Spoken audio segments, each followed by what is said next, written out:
പിതാവിൻ്റെയും പുത്രൻ്റെയും പരിശുദ്ധാത്മാവിൻ്റെയും നാമത്തിൽ ആമേൻ. എൻ്റെ പ്രിയപ്പെട്ടവർ, ഇന്ന് മെയ് 13 ബുധനാഴ്ച. അമ്മേ പരിശുദ്ധ അമ്മേ, അമ്മേ പരിശുദ്ധമേ, ദൈവമാതാവേ, കൃപാസനത്തിലൂടെ ഞങ്ങൾക്കും ഞങ്ങളുടെ ദേശത്തിനും അമ്മ മധ്യസ്ഥം തേടി തന്ന എല്ലാ അനുഗ്രഹങ്ങൾക്കും കൃപകൾക്കും ഞങ്ങളിപ്പോൾ ഹൃദയം നിറഞ്ഞ നന്ദി പറയുന്നു. അമ്മേ പരിശുദ്ധമേ, ദൈവമാതാവേ, 2004 ഡിസംബർ 7 ഉച്ചകഴിഞ്ഞ് 2:30 കൃപാസനത്തിൽ സംഭവിച്ച അമ്മയുടെ പ്രത്യക്ഷപ്പെടലിനെ കുറിച്ച് തിരുസഭയ്ക്ക് സമർപ്പിച്ചിരിക്കുന്ന പഠനരേഖകളുടെ മേൽ സഭാത്മകമായ പഠനം ആരംഭിക്കുവാൻ ഞങ്ങൾ പ്രാർത്ഥിക്കുന്നു. അമ്മേ പരിശുദ്ധമേ, ഭൂസ്വർലോകങ്ങളുടെ രാജ്ഞിയായ അങ്ങേയ്ക്ക് ഭൗമസംരക്ഷണത്തിനായി പ്രപഞ്ചപ്രകൃതിയെ തന്നെ തിരുസഭ പ്രതിഷ്ഠിക്കുവാൻ ഈ പ്രത്യക്ഷീകരണം വഴി ഇടയാക്കണമേ. പരിശുദ്ധമേ, ജപമാല മാതാവേ, സകല കൃപാസനം പ്രാർത്ഥനയോടും ചേർത്ത് ഞങ്ങളിപ്പോൾ പ്രാർത്ഥിക്കുന്ന ഈ കുടുംബത്തിന്റെ പ്രത്യേക നിയോഗം പറ മക്കളെ.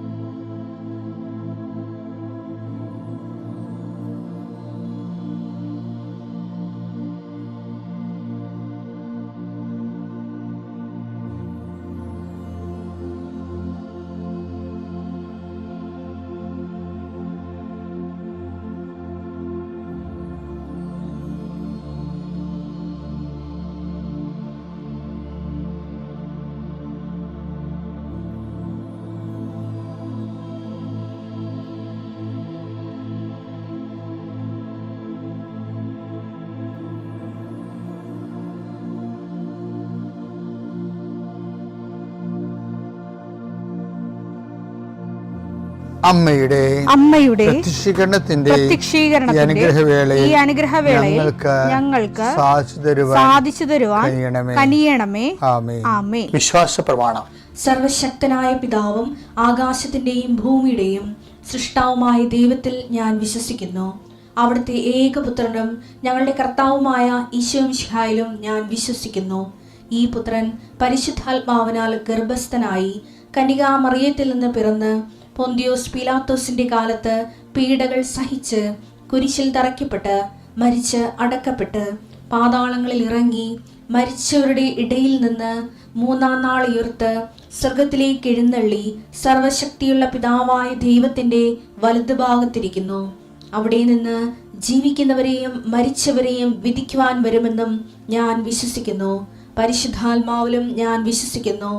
വിശുദ്ധ കത്തോലിക്കാ സഭയിലും പുണ്യവാന്മാരുടെ ഐക്യത്തിലും പാപങ്ങളുടെ മോചനത്തിലും ശരീരത്തിന്റെ ഉയർപ്പിലും നിത്യമായ ജീവിതത്തിലും ഞാൻ വിശ്വസിക്കുന്നു. ആമേൻ. സ്വർഗ്ഗസ്ഥനായ ഞങ്ങളുടെ പിതാവേ, അങ്ങയുടെ നാമം പൂജിതമാകണമേ. അങ്ങയുടെ രാജ്യം വരണമേ. അങ്ങയുടെ തിരുമനസ് സ്വർഗത്തിലെ പോലെ ഭൂമിയിലും ആകണമേ. അന്നു വേണ്ടുന്ന ആഹാരം ഇന്ന് ഞങ്ങൾക്ക് തരണമേ. ഞങ്ങളോട് തെറ്റ് ചെയ്യുന്നവരോട് ഞങ്ങൾ ക്ഷമിക്കുന്നത് പോലെ ഞങ്ങളുടെ തെറ്റുകൾ ഞങ്ങളോടും ക്ഷമിക്കണമേ. ഞങ്ങളെ പ്രലോഭനത്തിൽ ഉൾപ്പെടുത്തരുതേ, തിന്മയിൽ ഞങ്ങൾ രക്ഷിക്കണമേ. ആമേൻ. നന്മ നിറഞ്ഞ മറിയമേ, സ്വസ്തി. കർത്താവ് അങ്ങയുടെ കൂടെ സ്ത്രീകളിൽ അങ്ങ് അനുഗ്രഹിക്കപ്പെട്ടവളാകുന്നു. അങ്ങയുടെ ഉദരത്തിൻ ഫലമായി ഈശോ അനുഗ്രഹിക്കപ്പെട്ടവനാകുന്നു. പരിശുദ്ധ മറിയമേ, തമ്പുരാന്റെ അമ്മേ, പാപികളായ ഞങ്ങൾക്ക് വേണ്ടി ഇപ്പോഴും ഞങ്ങളുടെ മരണസമയത്തും തമ്പുരാനോട് അപേക്ഷിക്കണമേ. ആമേൻ. കർത്താവേ, നിന്റെ ഉന്നതമായ നാമത്തിന് സ്തോത്രം ചെയ്യുന്നു. കർത്താവേ, നിന്റെ വിശുദ്ധ പൗരോഹിത്യത്തെ മഹത്വപ്പെടുത്തണമേ. കർത്താവെ, സഭയിലുള്ള സാന്നിധ്യം പ്രകടമാക്കണം. 40 വർഷം ഞാൻ അർപ്പിച്ച കൃപാനയുടെ യോഗ്യതയാൽ കൃപാസ്ഥാനത്താറെ ജീവനോടെ പ്രത്യക്ഷപ്പെട്ട പരിശുദ്ധ അമ്മയുടെ മാധ്യസ്ഥത്തിൽ ഞാൻ മക്കളെ ആശീർവദിക്കുന്നു. ഞങ്ങൾ ചില പ്രോജക്റ്റുകൾക്ക് വേണ്ടിയും ചില പോംവഴികൾക്ക് വേണ്ടിയും ജീവിതത്തിലെ ചില പ്രയാസങ്ങൾ, സാമ്പത്തിക വിഷയങ്ങളായാലും മറ്റു വിഷയങ്ങളായാലും മാറുന്നതിന് വേണ്ടി സംസാരിക്കാൻ പോകുന്ന വ്യക്തികളിൽ, നിങ്ങൾ സംസാരിക്കാൻ പോകുന്ന വ്യക്തികളിൽ ഇന്ന് പരിശുദ്ധാത്മ നിറയട്ടെ. സുന്ദരി മാതാവ് സമയത്തിനധികമായ പരിശുദ്ധ അമ്മ കൃപാസന മാതാവ് ഇന്ന് നിങ്ങളുടെ കൂടെ യാത്രയാവുകയും നിങ്ങളുടെ കൂടെ വരികയും ചെയ്യട്ടെ. നിങ്ങൾക്ക് സംസാരിച്ച് ഒതുക്കാൻ പറ്റാത്ത വിഷയങ്ങൾ, നിങ്ങൾ സംസാരിച്ചാൽ ശരിയാകത്തില്ലെന്ന് തോന്നുന്ന സ്ഥലങ്ങളിൽ കർത്താവ് തന്നെ മറുപക്ഷത്ത് നിന്നുകൊണ്ട് നിങ്ങൾക്ക് അനുകൂലമായ ഒരു സാഹചര്യം ഉണ്ടാക്കിത്തരാൻ കർത്താവിൻ്റെ നാമത്തിൽ ഞാൻ നിങ്ങളെ ആശീർവദിക്കുന്നു. കർത്താവേ, കുടുംബം വന്ന് പെട്ടിരിക്കുന്ന വഴികൾ ഒരു തീരുമാനം എടുക്കാൻ പറ്റാത്തവർ, പല വിഷയങ്ങളെക്കുറിച്ചും ഏത് ജോലിക്ക് പോകണം, ഏത് നാട്ടിൽ പോകണം, ഏത് രാജ്യത്ത് പോകണമെന്ന് അറിയാൻ പാടില്ലാതെ വിഷമിക്കുന്നവർ, എന്ത് പഠിക്കണമെന്ന് അറിയാൻ പാടില്ലാതെ വിഷമിക്കുന്നവർ, ഒരു തീരുമാനം എടുക്കാൻ പറ്റാത്തവർ, അവർക്ക് പരിശുദ്ധാത്മാവ് പ്രവർത്തിച്ചുകൊണ്ട് അവർക്ക് പുതിയ തീരുമാനം എടുക്കാൻ കർത്താവ് നിങ്ങളെ സഹായിക്കട്ടെ. എൻ്റെ കർത്താവിൻ്റെ ഉന്നതമായ നാമത്തിൽ സഭയുടെ അധികാരത്തിൽ കുരിശിൻ്റെ അടയാളത്തിൽ ദൈവശക്തിയാൽ രോഗപീഠകൾ, വേദന രോഗങ്ങൾ, മറ്റ് വ്യക്തികളുമായിട്ടുള്ള വഴക്കുകൾ, കേസുകൾ, കോടതി കേസുകൾ, പോലീസ് കേസുകൾ, ഇൻ്റർവ്യൂകൾ, ടെസ്റ്റുകൾ, പരീക്ഷാ ഫലങ്ങൾ നിങ്ങൾക്ക് അനുകൂലമായിരിക്കാൻ പരിശുദ്ധ മാതാവിൻ്റെ മധ്യസ്ഥതയിൽ ഞാൻ നിങ്ങളെ യേശുനാമത്തെ ആശീർവദിക്കുന്നു. നിത്യപിതാപുത്രൻ പരിശുദ്ധാത്മാശ്വരശ്വരെ നയിക്കുവാവേ. നമ്മൾ ഇന്ന് ചിന്തിക്കാൻ പോകുന്നത് അടിമനസ്സിലെ അവിശ്വാസം എന്നുള്ള. അടിമനസ്സിലെ അവിശ്വാസം എന്ന് പറയുമ്പോൾ ഇപ്പോൾ ഞാൻ ഈ ദിവസങ്ങളിൽ കൈകാര്യം ചെയ്തിരിക്കുന്ന രശ്മി തോമസിൻ്റെ സാക്ഷ്യങ്ങളിൽ ഒരു കാര്യം അടിമനസ്സിലെ അവിശ്വാസമാണ്. ഇവർക്ക് 27 വർഷമായിട്ടുള്ള നടുവിന് രോഗമാണ്, ഭയങ്കര വേദനയാണ്, അവർക്ക് പള്ളിയിൽ പോകാൻ പോലും പ്രയാസമാണ്. പക്ഷേ അവർ രാത്രി വേദനയ്ക്ക് എങ്ങനെയെങ്കിലും ആശുപത്രിയിൽ പോയാൽ മതി എന്ന് വിചാരിച്ചുകൊണ്ട് അവർക്ക് ഇഴഞ്ഞാണ് അവർ വാഷ്റൂമിൽ പോണത്, തിരിച്ചു വന്ന് ഇഴഞ്ഞാൽ വരുന്നത്. അപ്പോൾ അവർ സൈക്കിളിൻ്റെ ഭർത്താവിനെ വിളിക്കും, ഇതൊക്കെ എങ്ങനെയാണ് ആശുപത്രിയിൽ പോകണമെന്ന് പറയും. അയാൾ വരുമ്പോൾ താമസിച്ച് പോകും, രാത്രി 11 മണിയാവും. അപ്പോൾ അദ്ദേഹം പറയും നമുക്ക് പോയാലോ എന്ന് പറയുമ്പോൾ അവിടെ പറയും ഇനിയിപ്പോൾ ഡോക്ടർമാരൊന്നും നല്ല ഡോക്ടർമാരൊന്നും കാണത്തില്ല, രാവിലെ പോകാം. അപ്പോൾ അവർക്ക് ബോധം വന്നത് എൻ്റെ കുഞ്ഞുങ്ങളെല്ലാം ഉടമ്പടി തൈലം തേച്ചാണ് അവരുടെ രോഗങ്ങളിൽ നിന്നല്ല അവർ മോചിതരാകണത്. കുട്ടികളും പോയി സ്വന്തമായിട്ട് ഉടമ്പടി എടുത്തിട്ടുണ്ട്. അപ്പോൾ പിന്നെ എന്തുകൊണ്ടാണ് എനിക്ക് ഉടമ്പടി തൈലം തേക്കാൻ പറ്റാത്തത്? എനിക്കറിയാമല്ല, ഉടമ്പടി തൈലം എന്ന് പറയുമ്പോൾ ഒരു മരുന്നൊന്നും അല്ലത്, അതൊരു വിശ്വാസ പ്രയോഗമാണ്. എന്ന് വെച്ച് കഴിഞ്ഞാൽ നമ്മൾ ഇപ്പോൾ യേശു കർത്താവാണെന്ന് അത്തരം കൊണ്ട് ഏറ്റുപറയുകയും ദൈവം അവന് മരിച്ചെന്ന് ഉയർപ്പിക്കുകയും ചെയ്യുന്ന ഹൃദയത്തിൽ വിശ്വസിക്കുകയും ചെയ്യുമ്പോഴല്ലേ നമ്മൾ ക്രിസ്തുവിനെ രക്ഷ പ്രാപിക്കണത്. അപ്പോൾ അത് അത്തരം കൊണ്ട് ഏറ്റുപറയുന്ന പോലെ തന്നെ യേശു കർത്താവാണെന്ന് അത്തരം കൊണ്ട് ഏറ്റുപറയും ദൈവനെ മരിച്ചെന്ന് ഉയർപ്പിക്കുന്ന ഹൃദയത്തിൽ വിശ്വസിക്കുകയും ചെയ്യുമ്പോൾ ആ വിശ്വസിക്കുന്നതിൻ്റെ ഭാഗമായിട്ടാണ് നമ്മൾ വിശ്വാസ പ്രയോഗം നടത്തും. വിശ്വാസ പ്രഖ്യാപനമുണ്ട്, വിശ്വാസം പ്രാർത്ഥനയുണ്ട്. വിശ്വാസം ദൈവസന്നിധിയിൽ പ്രകടിപ്പിക്കുമ്പോൾ അത് പ്രാർത്ഥനയാകും. വിശ്വാസം ജനങ്ങളുടെ മുമ്പിൽ പ്രകടിപ്പിക്കുമ്പോൾ അത് വിശ്വാസ പ്രഖ്യാപനമാകും. വിശ്വാസം ഒരു വ്യക്തിയിലോ ഒരു സാഹചര്യത്തിലോ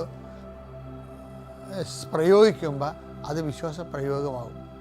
ഉടമ്പടി ഉപ്പുടമ്പടി തൈലമൊക്കെ യേശു കർത്താവാണെന്ന് അത്തരം കൊണ്ട് ഏറ്റുപറഞ്ഞ് ദൈവം മരിച്ചെന്ന് ഉയർപ്പിച്ചെന്ന് ഹൃദയത്തിൽ വിശ്വസിക്കുന്നതിൻ്റെ ഭാഗമായിട്ട് തെറ്റാതെ വിശ്വാസ പ്രമാണം ചൊല്ലി കർത്താവെ നിങ്ങൾ കുടുംബങ്ങളിലേക്ക് പോകുവാൻ അവിടെയുള്ള രോഗികളെ സുഖപ്പെടുത്തുവാൻ എന്ന് പറഞ്ഞ വിശ്വസിക്കുന്നതിന് കൂടെ ഈ അടയാളം ഉണ്ടായിരിക്കും എന്ന് പറഞ്ഞില്ലേ? മർക്കോസ് 16:17 വിശ്വസിക്കുന്നവരുടെ കൂടെ അടയാളം ഉണ്ടായിരിക്കും.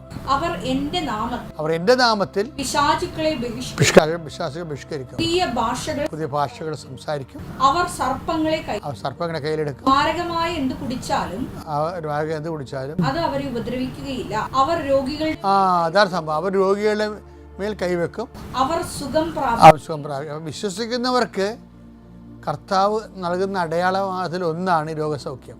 അപ്പോൾ അത് വിശ്വസിച്ചുകൊണ്ട് കർത്താവിൻ്റെ നാമത്തിൽ വിശ്വസിച്ചുകൊണ്ട് യേശു കർത്താവാണെന്ന് കർത്താവിൻ്റെ നാമത്തിൽ വിശ്വസിക്കുന്നത് എന്താണ്? യേശു കർത്താവാണെന്ന് അതിനെ കൊണ്ട് ഏറ്റു പറയണം.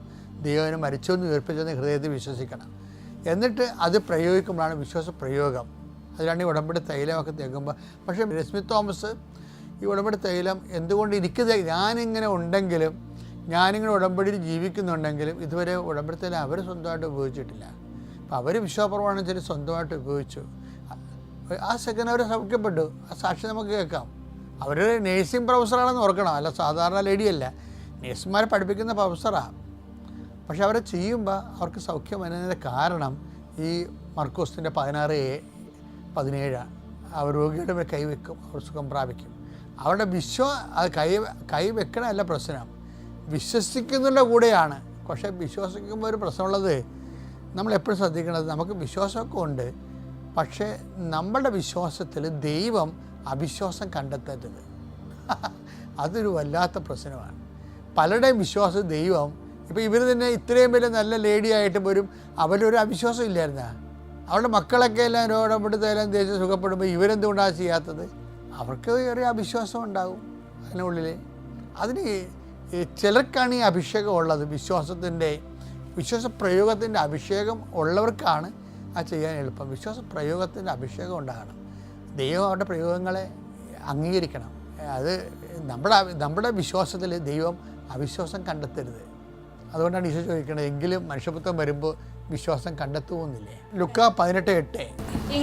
എങ്കിലും മനുഷ്യപുത്രൻ വരുമ്പോൾ ഭൂമിയിൽ വിശ്വാസം കണ്ടെത്തും. ഭൂമിയിൽ എന്ന് വെച്ച് കഴിഞ്ഞാൽ ഓസ്ട്രേലിയയിലും അമേരിക്കയിലൊന്നും അല്ല, മനുഷ്യൻ്റെ ഹൃദയത്തിലാണ് ഉദ്ദേശിക്കുന്നത്. ഭൂമിയിൽ വിശ്വാസം കണ്ടെത്തുമോ എന്ന് വെച്ചാൽ ഭൂമി വിശ്വാസത്തിനുള്ളിൽ അവിശ്വാസം ഉണ്ടാകും. അതിപ്പോഴും ഉണ്ടല്ല.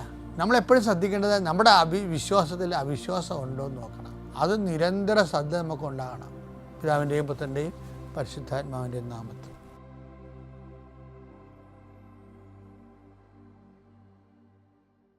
അത്യപൂർവ ദൈവാനുഭവങ്ങൾ ഇനി നിങ്ങൾക്കും സ്വന്തം. ഈ യൂട്യൂബ് ചാനൽ ഇതുവരെ സബ്സ്ക്രൈബ് ചെയ്തിട്ടില്ലെങ്കിൽ ഇപ്പോൾ തന്നെ സബ്സ്ക്രൈബ് ചെയ്യുക. ഈ വീഡിയോ ഇപ്പോൾ തന്നെ നിങ്ങളുടെ സുഹൃത്തുക്കൾക്ക് ഷെയർ ചെയ്തുകൊണ്ട് കർത്താവിൻ്റെ പ്രേക്ഷിതരാകുക.